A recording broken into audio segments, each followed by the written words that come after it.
Hello my dear students, today we are going to solve the two more problems on weighted average profit method. In the last classes here we have seen that is simple average profit method and also weighted average profit method. Here we have already solved the so many questions on the simple and weighted average profit method. Already we have completed the from the 2014 question paper to the 2019 question paper. Then here we know the all the problems on the 5 marks problems ಇಲ್ಲಿ complete ಆಗಿದ್ದಾವೆ ನಮಗೆ.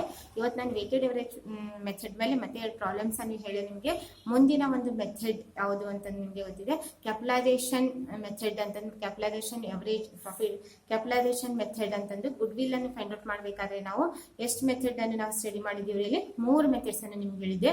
ಒಂದು average profit method, ಅದರಲ್ಲಿ simple average ಮತ್ತೆ weighted average. ಎರಡನೇದು capitalisation of average profit method ಅಂತ ಬರ್ತದೆ. ಮೂರನೇದು ಸೂಪರ್ ಪ್ರಾಫಿಟ್ ಮೆಥಡ್ ಅಂತ ಬರ್ತದೆ. ನಾನು ನೆಕ್ಸ್ಟ್ ಇವೆರಡು ಪ್ರಾಬ್ಲಮ್ ಆದ್ಮೇಲೆ ನಿಮಗೆ ಕ್ಯಾಪಿಟಲೈಸೇಷನ್ ಎವರೇಜ್ ಪ್ರಾಫಿಟ್ ಮೆಥಡ್ ಮೇಲೆ ಪ್ರಾಬ್ಲಮ್ಸ್ ಅನ್ನು ಹೇಳ್ತೀನಿ. ಇವತ್ತು ವೇಟೆಡ್ ಎವರೇಜ್ ಪ್ರಾಫಿಟ್ ಮೆಥಡ್ ಮೇಲೆ ಪ್ರಾಬ್ಲಮ್ಸ್ ಅನ್ನು ಮಾಡೋಣ. ಅಂತಂದ್ರೆ here weighted average profit method ಮೇಲೆ ಯಾವ ರೀತಿ ಪ್ರಾಬ್ಲಮ್ಸ್ ಮಾಡ್ತೀವಿ ಅಂತ ನಿಮ್ಗೆ ಗೊತ್ತಿದೆ.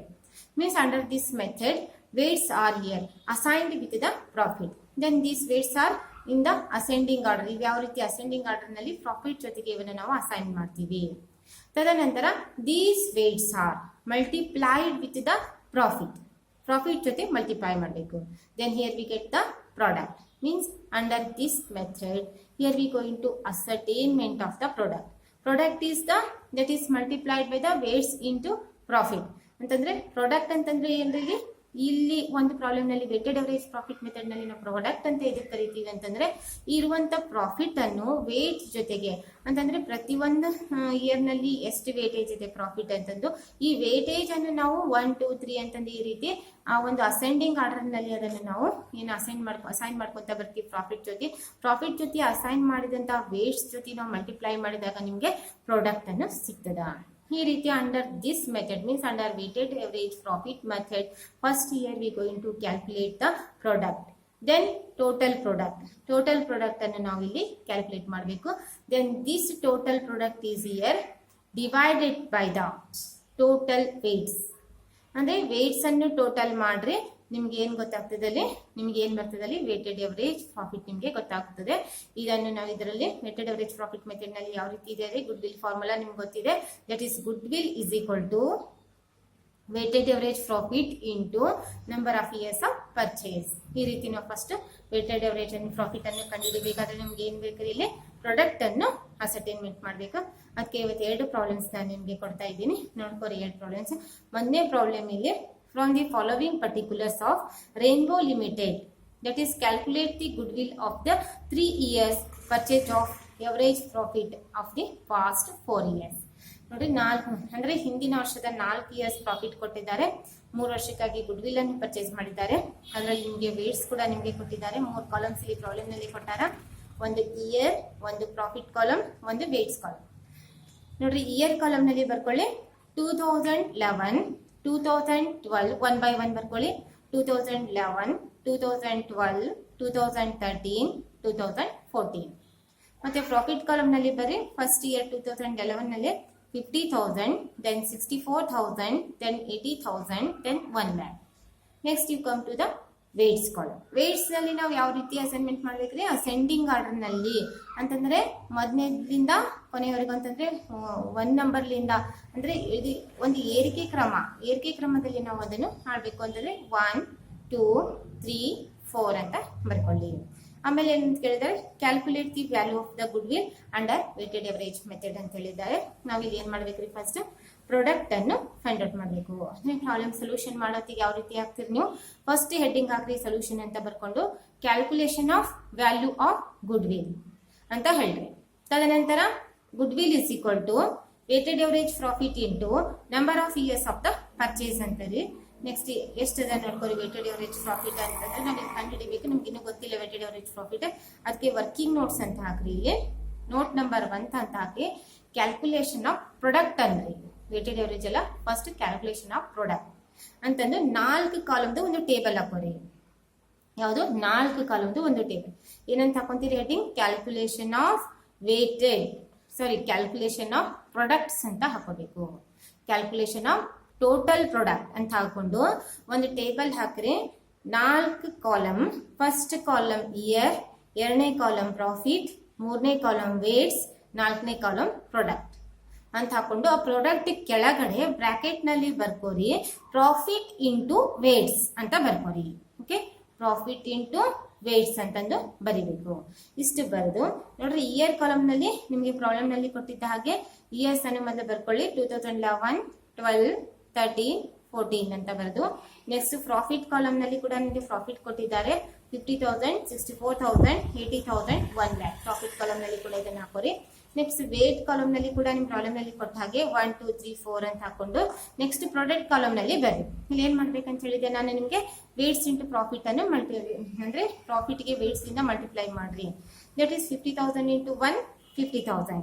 Next 64,000 into 2, 1,28,000. Next 80,000 into 3, that is 2,40,000.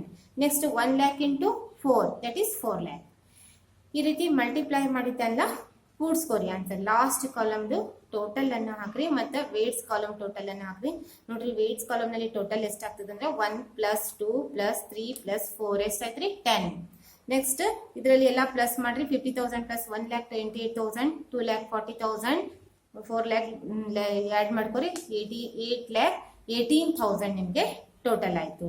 ಈಗ ನಾವು ಈಸಿಯಾಗಿ ನೆಕ್ಸ್ಟ್ ವರ್ಕಿಂಗ್ ನೋಟ್ ಹಾಕೋರಿ. ನೋಟ್ ನಂಬರ್ 2 ಅಂತಂದು calculation of weighted average profit ಅಂತ ಹಾಕಿ weighted average profit formula ಹಾಕೊಳ್ರಿ.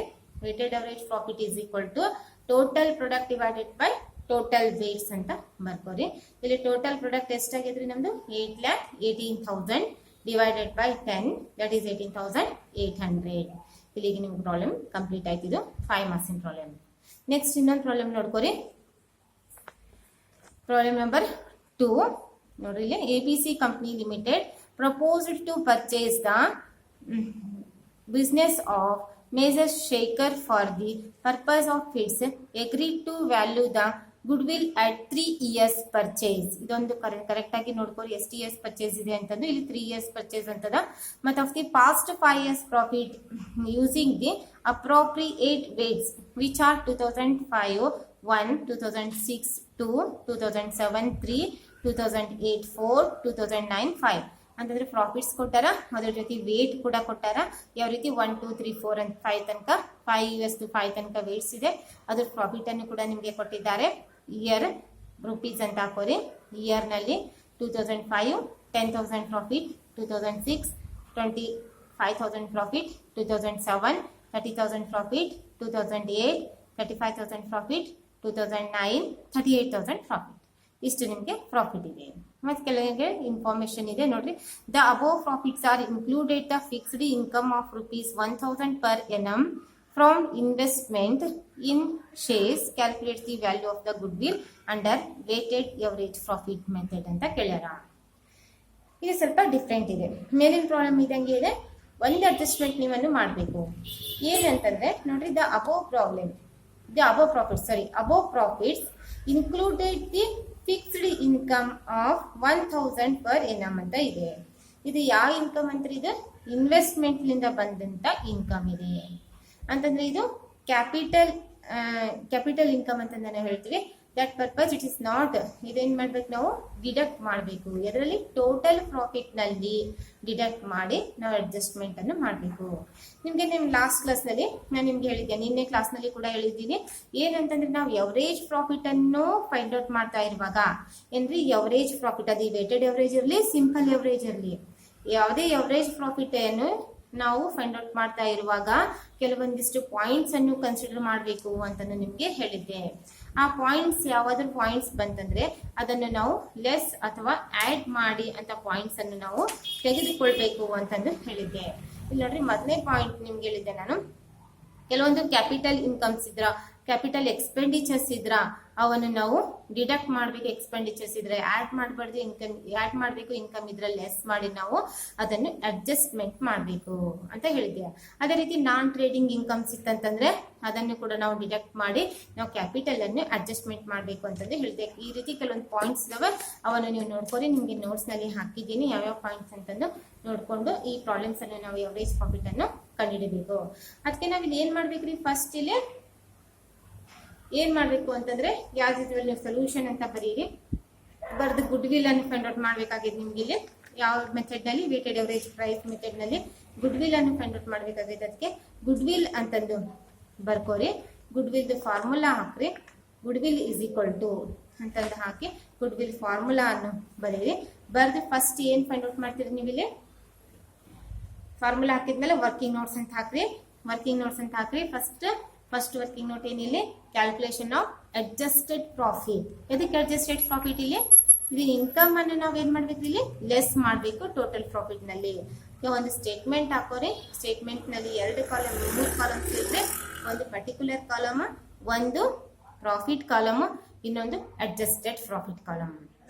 Particular column ನಲ್ಲಿ ಮೊದಲನೇದು ನೋಡ್ರಿ 2005 ಅಂತ ಬರೀರಿ. ಪ್ರಾಫಿಟ್ ಕಾಲಮ್ ನಲ್ಲಿ ಆಸ್ ರಿಸಲ್ಟ್ ಪ್ರಾಫಿಟ್ 10,000 ಅಂತ ಹಾಕ್ರಿ. ನೆಕ್ಸ್ಟ್ ಲೆಸ್ ಇಲ್ಲ ಎಷ್ಟದರಿ ಇನ್ಕಮ್ 1,000 ಲೆಸ್ ಮಾಡ್ರಿ. ಈ ರೀತಿ ಎಲ್ಲಾ ಪ್ರಾಫಿಟ್ ನಲ್ಲೂ 1,000 ಲೆಸ್ ಮಾಡ್ಕೊಂಡು ಅದನ್ನು ಟೋಟಲ್ ಮಾಡ್ಕೊರಿ. ಟೋಟಲ್ ಮಾಡ್ಕೊಂಡಾಗ ನಿಮ್ಗೊಂದಲ್ಲಿ ಅಮೌಂಟ್ ಸಿಗ್ತದ. ಆ ಅಮೌಂಟ್ ಬಂದಿದ್ದ ಅಮೌಂಟಿಗೆ ಏನಂತ ಕರಿತೀರಿ ನೀವು ಅಡ್ಜಸ್ಟೆಡ್ ಪ್ರಾಫಿಟ್ ಅಂತಂದು ನಾವು ಕರಿತೀವಿ. ಯಾವುದು ಅಡ್ಜಸ್ಟೆಡ್ ಪ್ರಾಫಿಟ್ ಅನ್ನು ನಾವಿಲ್ಲಿ ಫೈಂಡ್ ಔಟ್ ಮಾಡಬೇಕು. ಈ ರೀತಿ ಅಡ್ಜಸ್ಟೆಡ್ ಪ್ರಾಫಿಟ್ ಈಸ್ ಇಯರ್ 1,33,000. ಯಾಕಂದ್ರೆ 10,000 ನಲ್ಲಿ 1,000 ಲೆಸ್ ಮಾಡ್ರಿ 9,000. ಸೆಕೆಂಡ್ ಇಯರ್ 25,000 ನಲ್ಲಿ 1,000 ಲೆಸ್ ಮಾಡ್ರಿ 24,000. ಥರ್ಡ್ ಇಯರ್ 30,000 ನಲ್ಲಿ 1,000 ಲೆಸ್ ಮಾಡ್ರಿ 29,000. ಫೋರ್ತ್ ಇಯರ್ ನಲ್ಲಿ 1,000 ಲೆಸ್ ಮಾಡ್ರಿ 34,000, 37,000. ಫಿಫ್ತ್ ಇಯರ್ ಈ ರೀತಿ ಎಲ್ಲ ಟೋಟಲ್ ಮಾಡಿದಾಗ 1,33,000 ನಿಮಗೆ ಟೋಟಲ್ ಪ್ರಾಫಿಟ್ ಅನ್ನು ಸಿಗ್ತದ. ಯಾವುದು ಟೋಟಲ್ ಅಡ್ಜಸ್ಟೆಡ್ ಪ್ರಾಫಿಟ್. ಇದು ಫಸ್ಟ್ ವರ್ಕಿಂಗ್ ನೋಟ್ ನಂಬರ್.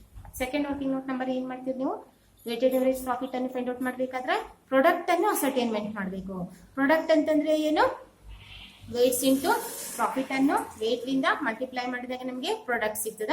ಅದಕ್ಕೆ ಇಲ್ಲಿ ಮತ್ತೆ ನಾವು 4 ಕಾಲಮ್ ಅನ್ನು ಹಾಕುವ ಟೇಬಲ್ 4 ಕಾಲಮ್ ಇರುವಂತಹ ಟೇಬಲ್ ಅನ್ನು ಹಾಕೊಂಡು ಫಸ್ಟ್ ಕಾಲಮ್ ನಲ್ಲಿ ಇಯರ್, ಸೆಕೆಂಡ್ ಕಾಲಮ್ ನಲ್ಲಿ ಪ್ರಾಫಿಟ್, ಮೂರನೇ ಕಾಲಮ್ ನಲ್ಲಿ ವೇಟ್, ನಾಲ್ಕನೇ ಕಾಲಮ್ ನಲ್ಲಿ ಪ್ರಾಡಕ್ಟ್ ಅಂತ ಹಾಕ್ರಿ. ಈ ರೀತಿ ಹಾಕಿ ನೀವೇನ್ ಮಾಡ್ತೀರಿ ಇಲ್ಲಿ ಪ್ರಾಡಕ್ಟ್ ಅನ್ನು ಟೋಟಲ್ ಪ್ರಾಡಕ್ಟ್ ಅನ್ನು ಫೈಂಡ್ ಔಟ್ ಮಾಡ್ರಿ. ಅದು 4,65,000 ನಿಮ್ಗೆ ಬರ್ತದ. ಟೋಟಲ್ ವೇಟ್ಸ್ 15 ಬರ್ತದ.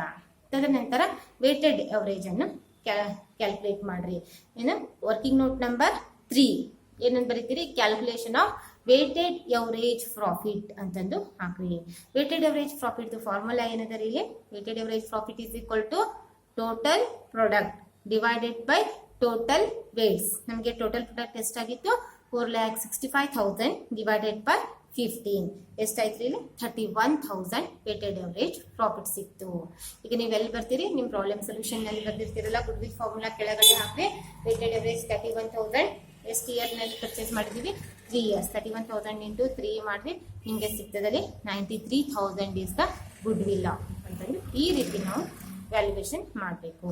ಈಗ ನಿಮಗೆ ವ್ಯಾಲ್ಯೂಯೇಷನ್ ಮಾಡಿದ್ದು ನಿಮಗೆ ವಾಟ್ಸಪ್ಪಿಗೆ ಹಾಕ್ತೀನಿ. ನೀವು ನೋಡ್ಕೋರಿ. ನಿಮ್ಗೆ ಏನಾದರೂ ಡೌಟ್ಸ್ ಇದ್ರೆ ನನಗೆ ಕೇಳ್ರಿ.